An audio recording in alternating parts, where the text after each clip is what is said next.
Welcome to another episode of Thinking Like a Bank, where we show you how to think like a bank by applying the same strategies and principles that banks use to help you find more financial freedom in your life. I'm your host, Sari Ibrahim. Today I'm interviewing Ryan Fleming. Ryan has been a college planning specialist in the Columbus, Ohio area for over 14 years. As a certified financial fiduciary and a certified college financial consultant, he takes pride in helping others plan for their financial future. Ryan specializes in helping parents of college-bound students plan for one of the largest wealth transfers of their lives. He enjoys working with coachable individuals who are interested in learning more effective ways to plan for their financial future. Ryan conducts free educational college planning workshops throughout the Columbus area and beyond. He also conducts individually with parents and students to help them improve their financial aid picture and pay for college on a tax-favored basis. Ryan, welcome to our podcast. Sari, thank you so much for having me. It's an honor to be here. Yeah, it's a pleasure. Yeah, I'm looking forward to interviewing you, getting to know you a little bit more, and talking about college planning. Before we get into that, tell us more about your background and how you found this specific niche. Absolutely. Well, yeah, I come to this background in a little bit of a different manner. Prior to getting into the financial services industry, I was very blessed to be able to play professional baseball for 10 years. And during that journey, I met with a financial professional in my hometown. And eventually that financial professional offered me a job. And my first job into the industry was helping people navigate college planning, the financial aid and admission system. And as fate would have it, it's been about 17 years since that happened. And here we are still today trying to help as many people as possible, tackle this issue about how to pay for college. But yeah, I came to it from a different angle. And I guess there's different ways to skin the cat, and I'm glad I did. And then issue, right? So let's highlight that. So right now, I think it's almost like $2 trillion, right, in student loan debt. Can you talk more about that? Yeah, absolutely. College funding in general is, in my humble opinion, one of the most pressing financial issues facing many millions of Americans out there. I'm actually going through the process myself right now. I have a rising junior in college. Wow. I have a rising senior in high school and a seventh grader. And, I got to tell you that much like there's a tax system or much like there's a legal system in our Yeah. country, many people need to understand the financial aid and admission system. And one of my biggest goals in my profession is to help end the student loan debt crisis that we have in our country. You're correct. Pretty soon we're going to have $2 trillion Yeah. of student loan debt. That's vastly more than all the credit card debt that we have in our country. And something's got to be done about it. Now, there's some reasons why I think this is, but my mission is to try to help end that student loan debt crisis by helping clients of mine, and as many people as possible for that matter, be better shoppers when it comes to this thing called college planning. Yeah, and usually it starts with, I think one of the first steps, right, is like the FAFSA application. Like I think it's recommended for everyone to apply for financial aid, right? Even if you think you probably won't get financial aid, it's still a good idea to apply. Can you walk us through like what is that application for? What are they typically asking on that application? Sure. Yeah, the FAFSA, or the free application for federal student aid, that's the federal methodology in determining if families are going to get need-based financial aid or, entitlement programs like Pell Grants. We do recommend that everybody fill that out, whether you're high income, high net worth or Mhm. not. It's one part of the process. It's one part of the investment of college planning, but sometimes you might not get maximum merit-based monies if you don't fill that out. You would null and void yourself of the best types of loan opportunities out there in the student's name where you don't have to co-sign for. And so there's several reasons why everybody on the spectrum should consider filling out the FAFSA. And there's about 200 schools or so that are going to require another financial aid form called the CSS profile form. And they can view things a little bit differently than, say, state schools do. And so whether you're looking at the federal methodology or the institutional methodology like Notre Dame or Stanford or Harvard would require, it's important to make sure that you get those forms filled in accurate, on time, and have an idea of what those institutions or the government are going to expect you to pay based on your income and assets. As a matter of fact, I would say if you don't know what the government and other colleges are going to expect you to pay based on your present situation of your taxes, your tax return, your income, your assets, then you really don't have a basis for the investment of college. You're just kind of throwing darts on the board. Mhm. So you got to fill out those forms, and the majority of free money that you can qualify for and programs, like I said earlier, are going to come to you by doing those forms.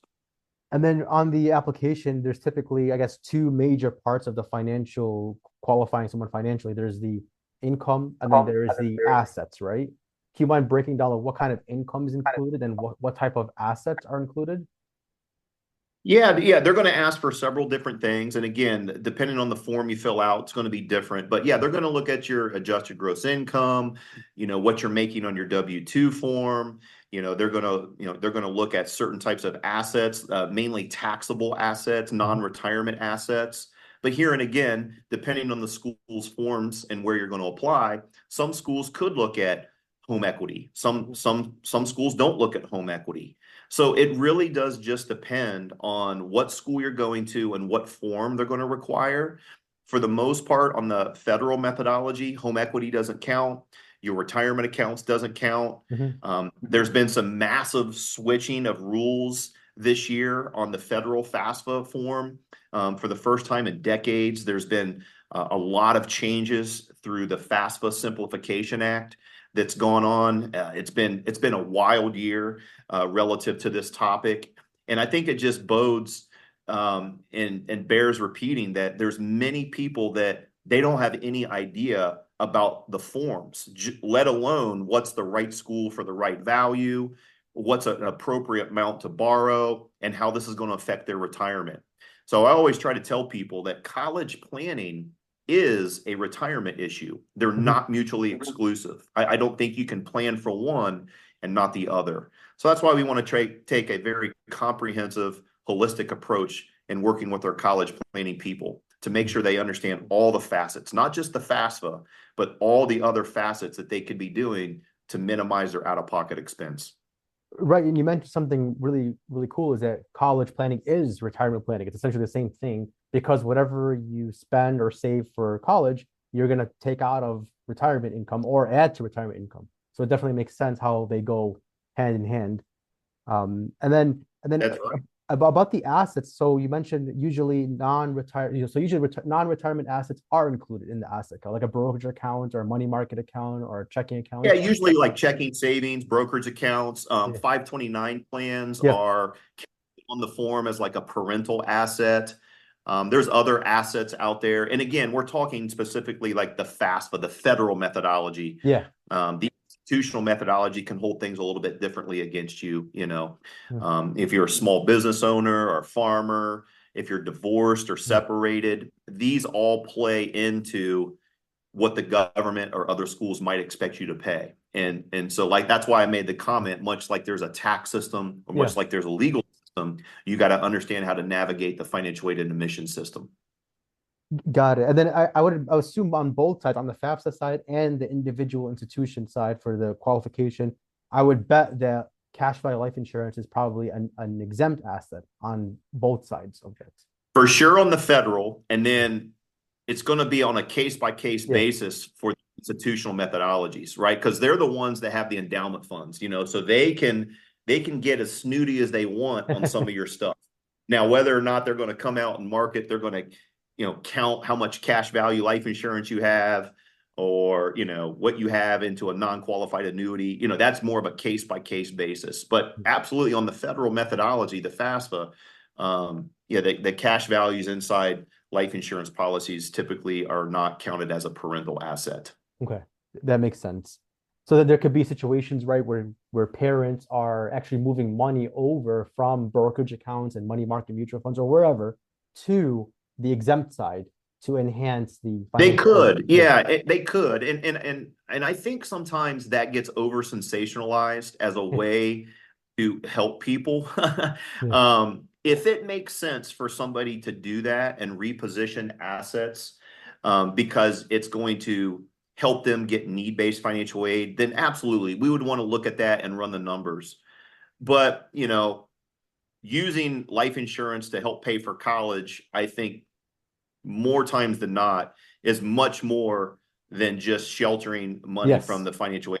It's about how you're going to pay for college in the most tax efficient manner possible. And that's a whole different subset of discussions. Maybe we can get into that today if you want. Yeah, definitely. Yeah, I mean, you just mentioned a really good point. It's not just about the initial steps of getting approved or maximizing the benefit, but also the next 4 years, the next 5 years, what happens afterwards. Like, for example, if you are saving for your child, you're saving cash. Now you've saved, let's just say, $150,000. They're freshmen now in college, and every year you're taking out of that pot of money. And let's just say by the time they graduate, you have zero now. Well, that's a problem. Whereas if we're utilizing the bank on yourself strategy, which a lot of the listeners understand and know about, if you have built up these reserves and you're taking out loans against a policy to pay, the first year, second year, third year, fourth year of college, by the time they graduate, and then you keep repaying those loans, now you can rejuvenate your retirement income. You didn't lose all that opportunity cost. That's right. Yeah. We talk about that quite a lot, for your listeners out there. The bank on yourself concept, infinite banking, Mhm. it's a phenomenal option for people to fund the gaps of college. I do it myself personally for some of my children's college education. But you're right. It really just goes back to that everything that we do in life, we finance. Everything that we buy in life, we finance it. Mhm. And so the question is how would you like to finance the gap of college? And you're correct.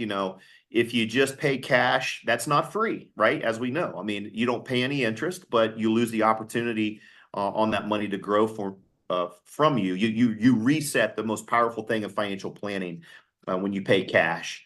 And if you take a loan from Sally Mae or Yeah. whatever, you're just making you're rich, right? Principal and interest back to the lender just to get back to zero. But yes, if we can have access to funds without the interruption of compound growth on our money, and we can be the master of the banking function of our life and do exactly what you just said, Mhm. Sari, as far as like capitalizing a bank on yourself policy, accessing the cash values as a loan against the contract, and then being able to be an honest banker and pay yourself back at your own pace on your own accord. Maybe it's from an inheritance, maybe Mhm. it's from a bonus.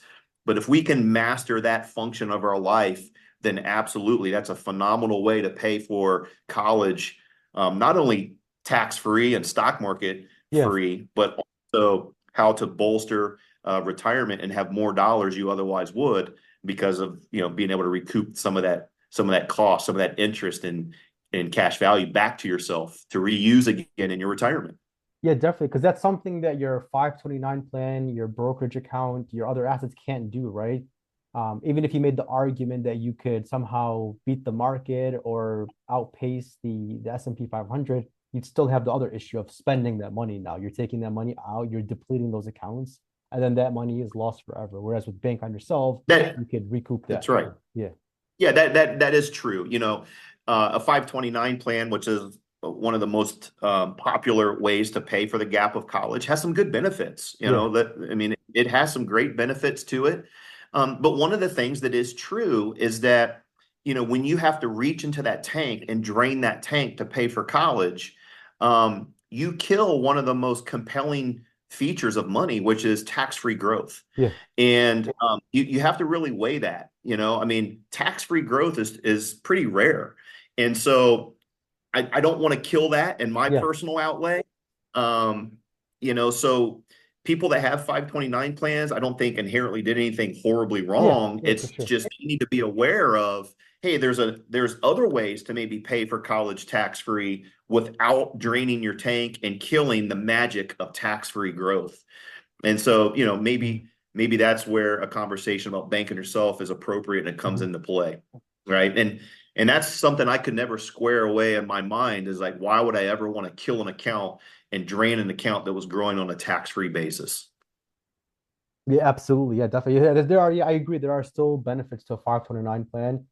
It's definitely better than not having a plan at all. So I definitely understand that. Now, other than the financial planning aspects of college planning, how else are you helping clients? In other words, not just with the money aspect, but like the non-financial aspects of college planning.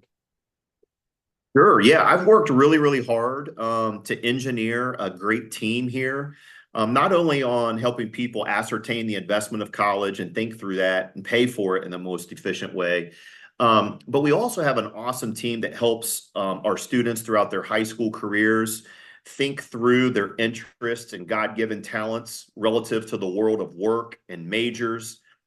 We help build good school lists with schools that are good at the majors they're thinking of. We administer some assessments that illuminate individual preferences and likes of students.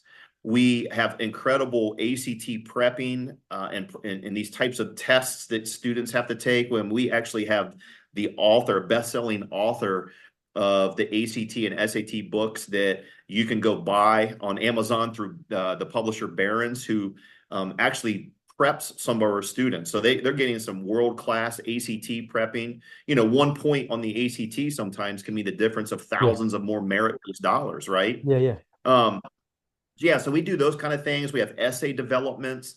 So we do essay boot camps. And, you know, we're trying to help the family make sure they have a great school list centered around the interests and majors and schools that are good, in conjunction with understanding the net cost investment if they go to X, Y, and Z school. And in my practice, if you put all those things together and we can get the kid on kind of a right path before they step a foot on the campus, that might mitigate them going an extra year, which could save families, you know, $10,000, $30,000. But we also want to say, hey, if you don't get a full boat ride and you don't get a full scholarship and you're going to have a cost, we want to make sure that you understand that you can afford no more than your future anticipated first year annual salary and debt to justify a good return on your investment for college. And so we shop that way, we talk that way, and we plan that way. Yeah, then it makes a lot of sense, and I think this should be a lot more popular because it's truly holistic, right? Like a lot of financial advisors say that word holistic, but this is truly holistic because you're helping the students plan, and then you're also helping them plan on the non-financial side, which will eventually help the financial side, which will then help the parents with retirement income and their other financial goals for the parents as well. So I think this is true holistic planning. It really is. It's comprehensive in nature. Yeah. It's much needed. There's a lot of families that have angst and urgency. They don't know what they don't know. Mhm. The kids don't know what they don't know. They're 16, 17, 18 years old. And you know, a lot of times when mom and dad bring it up, there's, you know, quarrels and stress. And you know, it's pretty rewarding to be able to help speak into that a little bit. Yes, it's holistic, but Yeah. yet it's tangible. Like, I mean, there's some tangible, like, immediate effects that we get to see by helping people navigate the financial aid and admissions system. What are some common problems you see when people are applying, some things that you can just, things that, some usual or common issues you see? Yeah, one of the biggest issues I have with college planning is that there's an incredible lack of transparency in the investment. So a lot of people just go through this blindly, and they really don't understand what the net cost is on the schools they're going to be looking at. That would be one of my biggest things that I see. That's why the student loan debt that we have in our country is so high, Mhm. is that people don't treat this like an investment. So, you know, Sari, in the same way, you and your listeners would never buy a house for $500,000 that was only appraised for $200,000.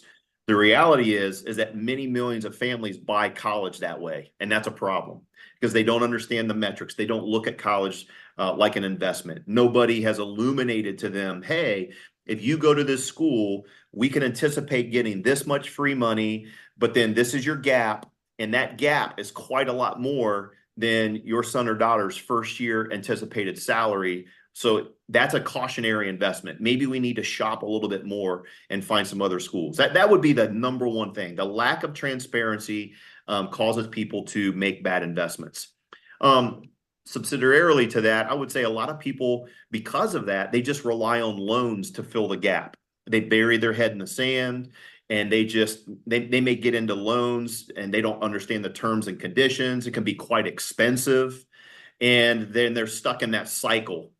Not only did they borrow more than what they should have, but now they're stuck with origination fees and high interest rates and maybe Mhm. ballooning payments. And oh my goodness, it can just become, you know, a nightmare like we've heard, you know, in the past.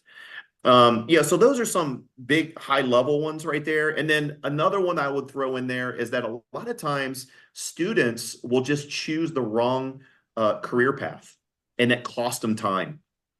We've had a lot of students vet out before they step on campus their interests, and what they came to us saying that they liked ended up not being what they majored in. And thank goodness, because they got in and out in 4 years instead of the national average, which is closer to like 5.5 to Mhm. 6 years. All right. And that can be a big issue too, is not really looking at the career aspect of what you're getting ready to do. Yeah, Kids go long. yeah, I've you would think that the average is 4 years for college, but it's actually really like above 5.5 years, right, for college. Yeah, specifically for the state public schools, you're looking closer to the 5.5 to 6 years. A lot of the private schools, you see kids getting in and out closer Yeah, to that 4 years for sure. But the majority of the yeah. the public and state schools are a little higher, which is alarming. And I think it's because a lot of students nowadays are changing their majors, and then they're probably taking some gaps, and then some semesters taking less, like part-time sometimes. So I think we're more distracted nowadays compared to. Yeah, we're more distracted, and I'm not saying these 18-year-olds have to know what they're going to do for the next Yeah, 40 years of their life, but college is just too expensive nowadays to not have a good idea of what genre you want to go into, so that you can avoid maybe going into nursing and yeah. then 2 years from now moving into education and nothing transfers over. We got to kind of flush that out. So that's why, like, for your listeners, it's not too early. Like, I Yeah, mean, even if you have like an eighth grader, yeah, it's not too early to start talking about some of these things, so that we can kind of quell that. yeah. Definitely makes sense. Yeah. Now, Ryan, could you kind of paint this picture of like how was it working with you? Like some from reaching out to you, what can clients expect working with you, and how can they reach out to you? Yeah, absolutely. We would love to work and talk to as many people as possible that are even remotely thinking about the college planning process. You can reach us, on my personal phone number, 614-300-9493. You can email me at rfleming@keystonecollegeplan.com. You could go to our website or any of our social media outlets. We're on Instagram and everything that's out there. Our website is a keystonecollegeplan, .com. You can check that all out. And or if they just want to go to our website and register for an event. Mhm. We do live events here in the Columbus metropolitan area, but we also do national webinars. Mhm. And so you might be able to catch one of our national webinars and listen to the message that way. And then it's the website is keystonecollegeplan.com, right? Correct. Okay. And then how does it work as far as, is there like an intro call and then the financial analysis meeting? Can you walk us through the steps of working with you? Yeah, the initial step is just to kind of gauge where you're at in the college planning process. What age are your students? What have they done academically? Have they taken the ACT yet? Do they plan to go, to an in-state, out-of-state? Do they have dream schools? Are they taking AP classes, honors classes, CCP classes? What are the parents' income and assets? Where do they have some of their money placed? And identify what quadrant they're in, as far as like financial aid, and then once we identify that, we'll have a better idea of how we can best help them moving forward. So it's a really high level Mhm. introductory fact finding. Doesn't take very long, and then we can best find out how to match up what we do to help that family. Got it. I'll Yeah, be sure to, we yeah, yeah sorry, go ahead. we have a fee-based package with a la carte items, so Mhm. parents can kind of pick and choose what they need, and all that can be illuminated to them if it's appropriate at that Mhm. time, and they can make the best choice for their family. Sounds good, Ryan. Yeah, I'll be sure to add in all those links and your phone number in the show notes below so that way listeners can click and connect with you. It was a pleasure having you on the podcast. It was really nice talking to you, and I'm looking forward to having you back on. Sari, thank you so much. And I really appreciate the opportunity to talk to you and your listeners. You're doing awesome stuff. So keep it up, buddy. Thank you. To learn more about what we do and how we can help you grow more wealth, please visit www.finassetprotection.com. That's FIN, assetprotection.com. The topics presented in this podcast are for general information only and not for the purposes of providing legal, accounting, or investment advice. On such matters, please consult a professional who knows your specific situation.